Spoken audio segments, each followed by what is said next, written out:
여러분 안녕하십니까. 누리 PD 김전입니다. 10월 25일 자 오전 5시 지나고 있네요. 어, 제가 잠을 조금 일찍 잤더니 일찍 깼습니다. 그리고 또 토트넘 손흥민 선수가 있는 팀의 그 축구를 좀 보려고 했는데 손흥민 선수는 몸이 조금 좋지 않은 관계로 이제 이렇게 결정했네요. 지금 그 시국 돌아가는 정치 상황이 정말 복잡하죠. 심각한데요.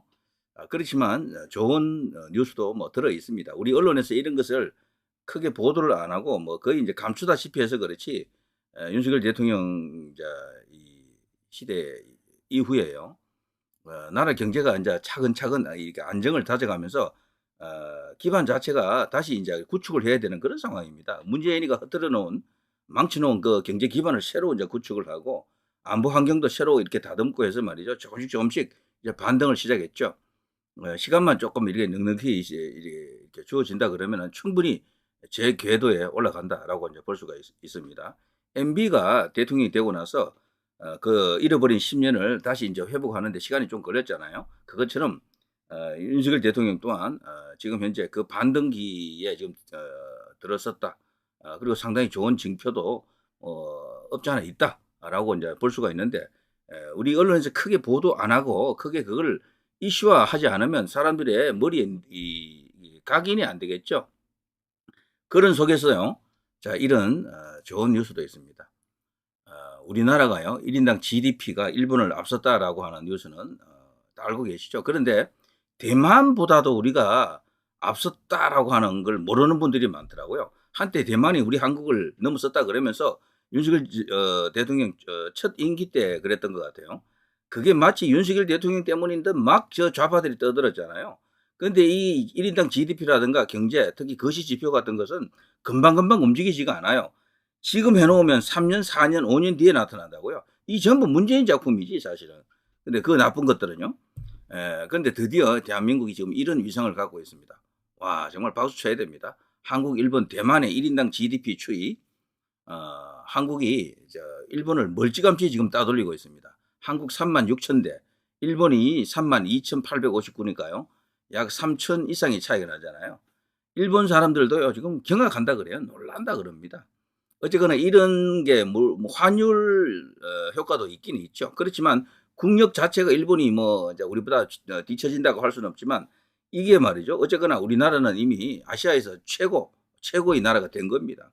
그래서 외국인들, 특히 이제 저개발 국가들, 후진국에 사는 아프리카, 아시아 이런 쪽에 있는 그 극빈 국가들 많잖아요. 아시아로 온다 그러면 그들이 가서 일을 하고 싶은 나라 하면 예전에는 전부 일본이었죠. 저펜 드림이었었는데 요즘은 전부 한국을 희망한다 그래요. 한국이 최저임금도 일본보다 높고요. 이 월급을 많이 준다라는 거죠. 그래서 전부 코리아 드림을 이루기 위해서 지금 공부를 한다고 하지 않습니까? 한글 공부 이런 걸. 야, 정말 박수 쳐야 됩니다. 대만도 말이죠. 우리 밑에 있습니다. 대만도 3만 3,234. 여기도 한 약 3천 정도 차이 나네요.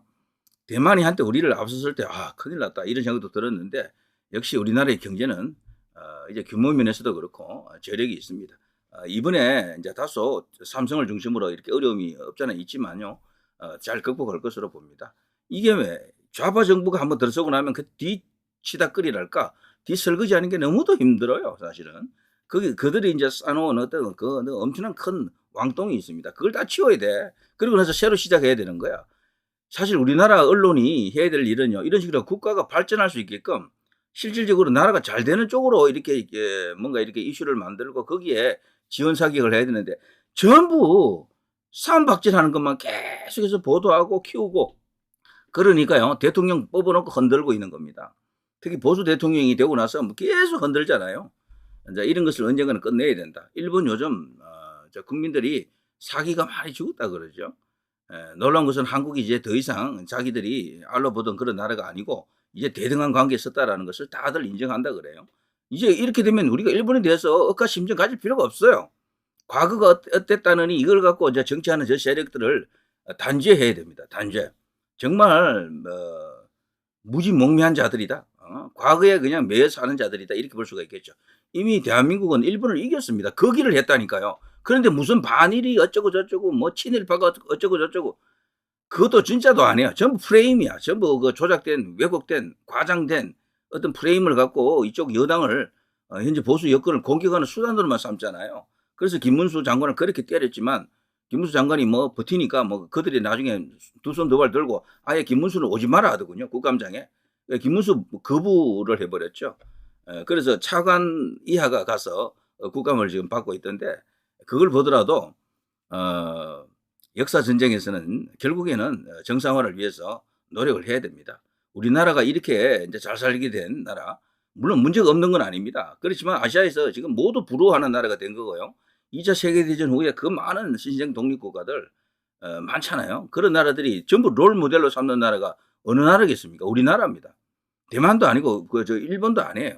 우리나라를 롤 모델로 삼습니다. 일본은 2차 세계대전 이전에도 벌써 선진국이었고 세계 최강대국 수준이었으니까 이들 지금 후발 이 개도국들 혹은 극빈국가들이 롤 모델이 될 수 없겠죠. 우리나라는 정말 자랑스러운 나라입니다. 산업화 그 이전에 이제 건국과 산업화, 자유의 물결, 뭐 한강의 기적 이 연장선에서 이제 민주화까지 이제 달성한 것 아닙니까? 그들이 이제 정말 배우고 싶은 것은 박정희라는 인물이 누구냐? 어떻게 해서 이렇게 나라의 기반을 잡았느냐? 그렇게 찌들어지게 가난한 나라가 극빈국가 힘도 없는 약소국을 그렇게 강대국으로 부상시킬 수 있는 그런 조건을 만들었느냐? 그 어떤 판을 그런 식으로 짰느냐? 그리고 그걸 어떻게 추진했느냐? 이런 것을 공부한다 그래요. 일단은 어느 정도 궤도에만 올려놓고 나면요. 국가는 그냥 나갑니다. 관성에 의해 가지고 어느 정도는. 그래서 처음이 가장 어려워요. 처음에 기반을 잡고 어느 정도 올랐을 때까지 테이크 오프라 그러죠. 그 단계까지 오기가 가장 어렵습니다. 그걸 못해서 지금 가난하게 다 사는 거예요. 그걸 우리나라가 해놓고 간 겁니다. 박정희 대통령이. 그리고 전두환 대통령이 그걸 이어받아서 더 이렇게 발전을 시켰고요.